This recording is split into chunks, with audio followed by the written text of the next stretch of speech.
Balita sa Senyo.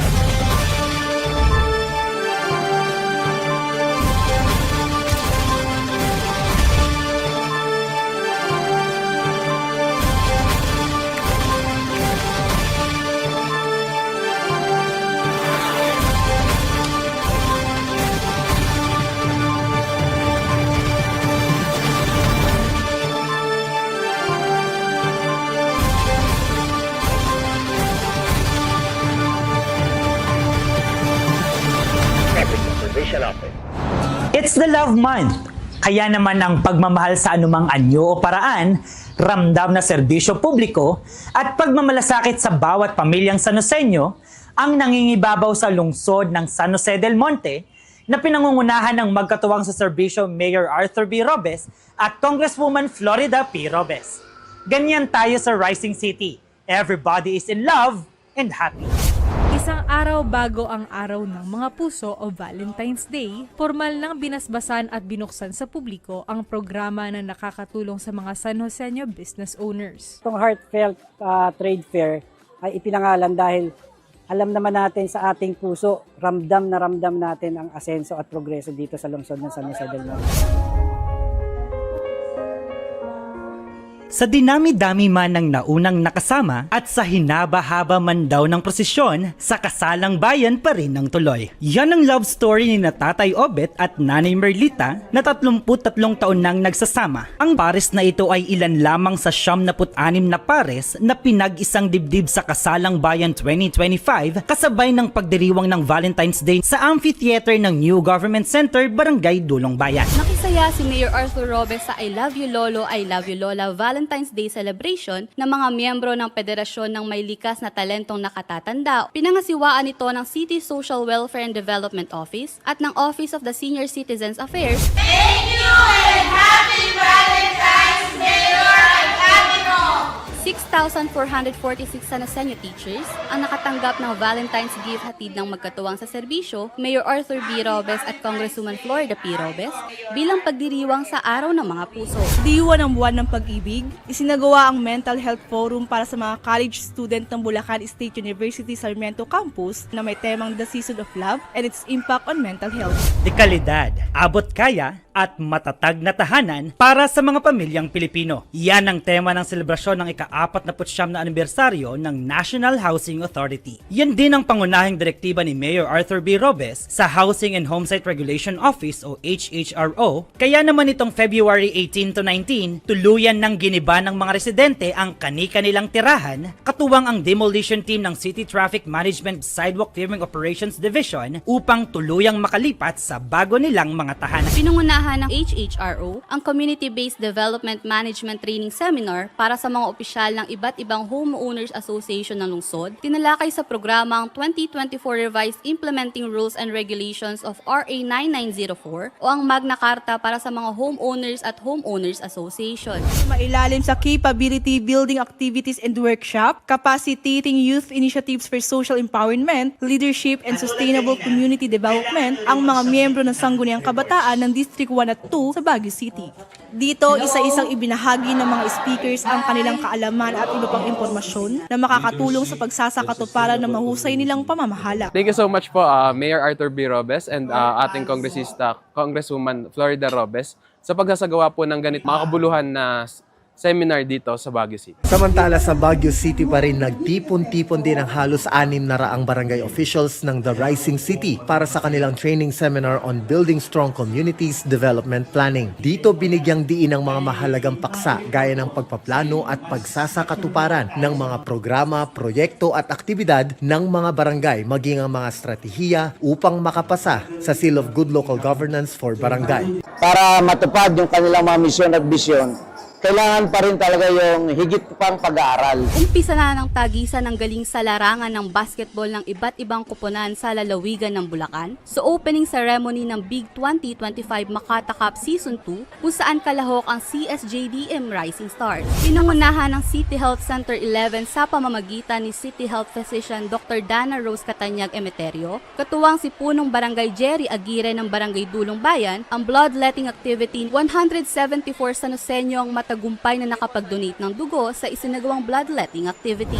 Matagumpay na nailunsad ang bayanihan kontra dengue. Ang mga piling Sanoseño sa bawat barangay ay inatasang maglinis sa kani-kanilang mga designated areas ng kanilang barangay sa loob ng 10 araw upang mapigilan ang paggalat ng dengue at tuluyang masugpo ang panganib na dala nito. Nagsagawa ng seminar workshop para sa mga solemnizing officers and funeral contract representative, barangay secretary and registration officers of lying in hospitals na pinangunahan ng City of San Jose del Monte Civil Registrar's Office sa pamumuno ni Officer in Charge CCRO Dr. Maricel Cabiling Ramos.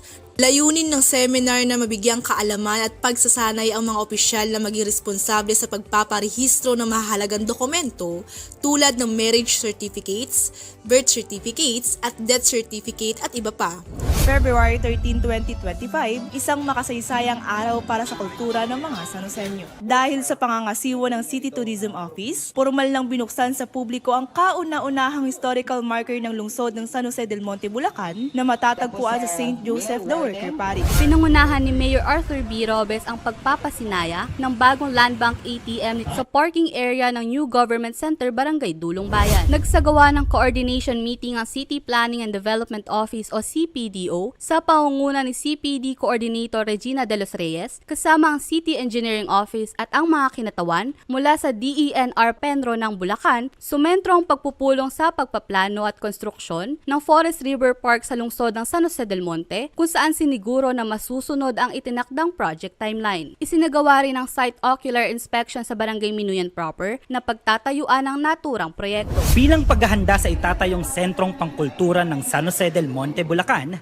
nagpulong at nagpalitan ng ideya at makabuluhang impormasyon ang mga miyembro ng CSJDM Museum Technical Working Group sa pangunguna ng consultant curator na si Marian Pastor Roses ng Tao Incorporated. Ibinahagi niya ang kanyang karanasan at kaalaman sa pagbibigay suwestyon sa disenyo, pagsasaliksik at kung paano maibabahagi ng mga museo ang kwento ng kani-kanilang mga lugar.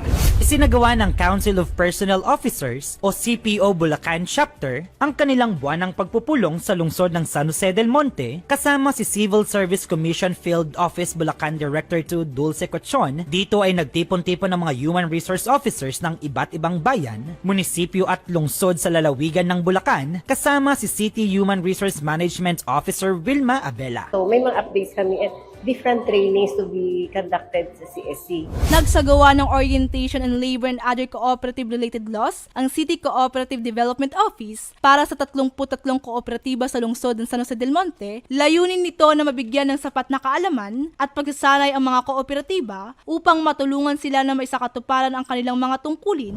Muling nagsagawa ng inspeksyon ng mga bumubuo ng Revenue Generating Offices Joint Inspection Task Force sa iba't ibang negosyo sa lungsod, kabilang ang Newtown Complex, sa pangunguna ni Chief of Staff Juan Miguel Perez San Pedro. Isinagawa ang seminar workshop on the formulation of Gender and Development Plan and Budget for Fiscal Year 2026 para sa mga tanggapan ng pamahalaang lungsod. Binigyan ng update ang mga pinuno ng tanggapan kasama ang kanilang mga technical staff upang maayos na magamit ang 5% budget na nakalaan sa Gender and Development Programs para sa mga residente ng lungsod ng San Jose del Monte. Meron sa babae, sa lalaki, senior citizen, lahat na sila ay nabibigyan ng tamang programa, tamang serbisyo. Naiuwi ng Sinagtala Performing Arts Group o SIPAG mula sa Senior High School Department ng City College of San Jose del Monte ang kampyonato sa isinagawang Division Festival of Talents 2025. Umakot ng 8 parangal ang turismo ng lungsod ng San Jose del Monte sa katatapos lamang na Department of Tourism Region 3 2024 Tourism Recognition for Enterprises and Stakeholders o TRES Awards. Naging posible ang tagumpay ng lungsod sa pamamagitan ng mga programa ng City Tourism Office sa direktiba ni Mayor Arthur B. Robes. Mariing pinabulaanan ng pamahalang lungsod ang malisyoso at maling impormasyon na pinost ng Facebook page na Boses ng San Joseño. Totoong may health card na ipinamahagi noong 2016 pero hindi lamang ito para sa mga elected officials, bagkus ito ay para sa lahat ng kawani ng pamahalang lungsod. Under the local government code, ito ay for general welfare ng employees at ng elected officials. Ang City Government Employees Association mariing kinondena ang pagpapakalat ng fake news. Panawagan nila, huwag sanang lagyan ng bahid politika ang napakagandang programa. Kung ano yung maaari pang maidagdag na benepisyo na pwedeng ibigay sa ating mga kawani. At dito nga ay lumabas ang health card kung saan napakalaking tulong talaga ng health card na ito sa ating mga kapwa kawani. Paalala ng mga otoridad sa publiko maging mapanuri sa lahat ng mga impormasyong makikita online. Huwag magpaloko sa fake news. I-verify ang nababasa sa mga lehitimong sources at ugaliing suriin ang pinagmulan ng balita bago ito ibahagi. Mag-iingat po tayo sa mga taong katulad nito, may post ng ganito. Kung hindi totoo yung mga informasyon na inilalabas nila, katulad nito, na sinasabi nila sa ilan lang tao ang nakikinabang, maling-mali po yan. Ang iba pang mga tanggapan ng lungsod patuloy na umaarangkada sa pamamagitan ng paghahatid ng mga dekalidad na programa at proyektong magpapaangat sa buhay ng bawat isa. Hindi rin nagpapahuli sa paglilingkod ang mga miyembro ng Sangguniang Panlungsod na pinamumunuan ni Vice Mayor Efren C. Bartolome Jr. dahil sa patuloy na pagpapasa ng mga ordinansa at resolusyon na makatutulong sa bawat pamilyang Sanoseño. Pinangunahan ni City Vice Mayor Efren C. Bartolome Jr. ang ika-132 regular session pinarating ng bumubuo ng Sangguniang Panlungsod sa pamunuan ng Prime Water San Jose del Monte at San Jose Water District ang mga problema sa tubig na kasalukuyang nararanasan sa lungsod. Dapat tayong gumawa ng solusyon at agarang aksyon dito sa problema sa isyu sa tubig. Inaprubahan na ng Committee on Appropriations ng Sangguniang Panlalawigan ng Bulacan ang budget ng lungsod ng San Jose del Monte para sa taong 2025. Naging matagumpay ang pagdinig sa pag-aproba ng update ng Comprehensive Development Plan 2023 to 2028, approval ng Annual Investment Plan for Fiscal Year 2025, kumentro ang ika-133 na regular session ng Sangguniang Panlungsod ng San Jose del Monte sa pagtalakay ng mga haing resolusyon at ordinansa na makakatulong sa mga barangay at residente ng lungsod. Isa sa mga natalakay sa sesyon ang panukalang ordinansa ni Committee on Health Chairman and District 1 Councilor Honorable Dr. Rosalyn Cabuco na magkaroon ng lungsod ng Comprehensive STI and AIDS Prevention and Control Program. Napansin namin na talagang dumadami, and actually in Bulacan, San Jose del Monte number 1 po na itong sakit na ito.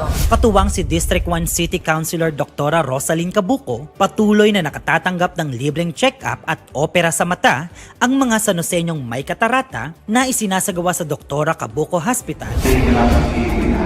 Pinangunahan ni City Vice Mayor at Sangguniang Panlungsod Presiding Officer Efren C. Bartolome Jr. ang 134th regular session ng Sangguniang Panlungsod ng San Jose del Monte. Kabilang sa mga iniulat sa lupon ay ang mga paghahanda at iba pang mga pangangailangan para sa konstruksyon ng kasalukuyang itinatayong entrance ng multipurpose building sa Barangay Dulong Bayan. Inaprubahan din sa sesyon ang 2025 Barangay at Sangguniang Kabataan annual budget ng bawat pamahalang barangay sa lungsod at ang pagre-renew ng collective negotiation agreement sa pagitan ng city government at City Government Employees Association.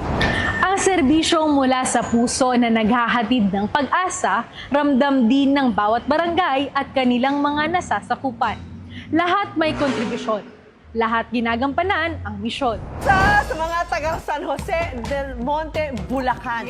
Sineselebrate nila dyan ang kanilang taunang Obrero Festival. Tampok sa unang hirit ang ika-11 taong anibersaryo ng masayang pagdiriwang ng Obrero Festival ng lungsod ng San Jose del Monte. Hindi nagpahuli ang mga kabataang Sanoseño sa masaya at nakakaaliw na street dance parade and showdown competition bilang bahagi ng 11th Obrero Festival ng mga mamamayang Sanoseño mula sa United Barangay Muzon. Ang tanggapan ng Public Employment Service Office o PESO sa pangunguna ni Perfecto Jaime Tagalog ay inilapit ang mga trabaho sa mga Sanoseño sa Mega Job Fair sa pakikipagtulungan ng Australian Aid, Vineyard, mga non-government organizations at pamahalang barangay ng Minuyan proper sa pangunguna ni Punong Barangay Irene Biteng, naging matagumpay ang pagbubukas ng bagong silid-aklatan para sa mga kabataang Sanoseño. Nagsagawa ng General Assembly para sa mga miyembro ng lupong tagapamayapa mula sa 62 barangay ng lungsod ng San Jose del Monte na dinaluhan ni Mayor Arthur B. Robes kasama ang mga miyembro ng Sangguniang Panlungsod. Nagpatuloy ang kabi-kabilang cleanup drive sa mga barangay sa lungsod upang mapanatili ang kalinisan at kaayusan sa The Rising City. Dala pa rin ang sariwa at abot kayang bilihin, mabibili pa rin sa kadiwa ng Pangulo ang mga pangunahin at araw-araw na pangangailangan sa murang halaga. Sama-samang nag-aral at nagsanay ang nasa higit 100 mga residente at kawani ng pamahalaang barangay ng Ciudad Real sa isinagawang 2 araw na barangay Barangay Disaster Risk Reduction and Management Training for Community Earthquake Preparedness. Bilang ang mga barangay ng lungsod ng San Jose del Monte sa ginawara ng Department of the Interior and Local Government o DILG ng 2024 Seal of Good Local Governance for Barangays o SGLGB na kumikilala sa husay ng bawat barangay. Ito ay ang Barangay Gaya-Gaya, Tungkong Mangga, Assumption, Bagong Buhay 2, Francisco Homes Giho, Francisco Homes Nara, Poblacion 1 at Santa Cruz 4.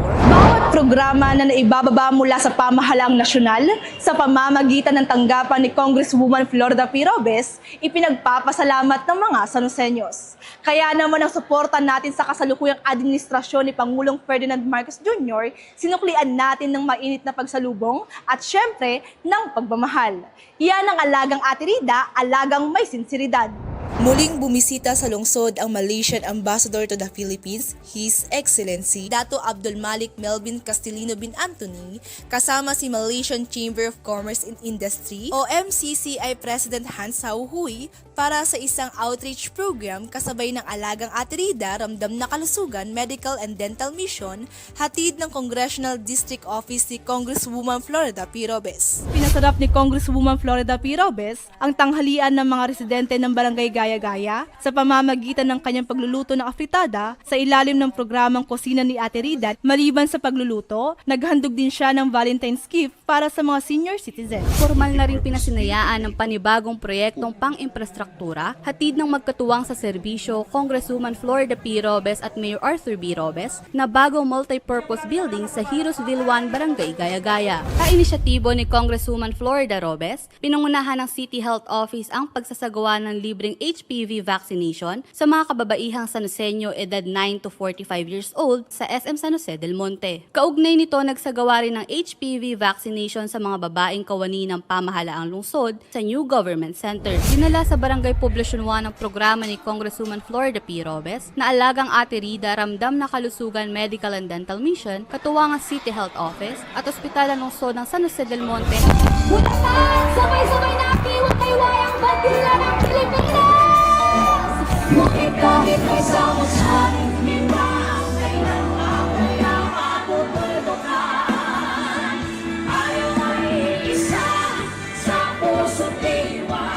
Nagtipon-tipon ng halos 25,000 Sanoseño upang masaksihan at may pakita ang suporta at pakikiisa sa makasaysayang proclamation rally ng Alyansa para sa Bagong Pilipinas na pinangunahan mismo ni Pangulong Ferdinand R. Marcos Jr. nitong Biyernes, February 28 sa City College Grounds, Barangay Minuyan Proper. Bukod sa mga adhikain at programa, bit-bit nila ang iisang layunin na maiangat ang buhay ng bawat Pilipino at makamit ang isang mas maunlad at bagong Pilipinas. Paalala pa ni Pangulong Bongbong Marcos, pumili ng lingkod-bayang may napatunayan, seryoso sa tungkulin at tunay na nagmamahal sa taong bayan. Ang panindigan po namin ay magkaisa at magtulungan at magkapit-bisig upang tulungan ng taong bayan. Kaya isinantabi na muna namin ang aming mga partido para magkaisa, para gawin lahat upang tulungan at pagandahin ang buhay ng bawat Pilipino. Excellency Ferdinand R. Marcos Jr. Ganito tayo sa lungsod ng San Jose del Monte. Nangingibabaw ang pagmamahal sa isa't isa, hindi lang tuwing buwan ng mga puso, kundi araw-araw. Walang maiiwan. Lahat sama-samang makakamtan ang asensong ramdam. Balita at impormasyon, doble aksyon at solusyon. Balitang para sa'yo, Balitang Sanoseño.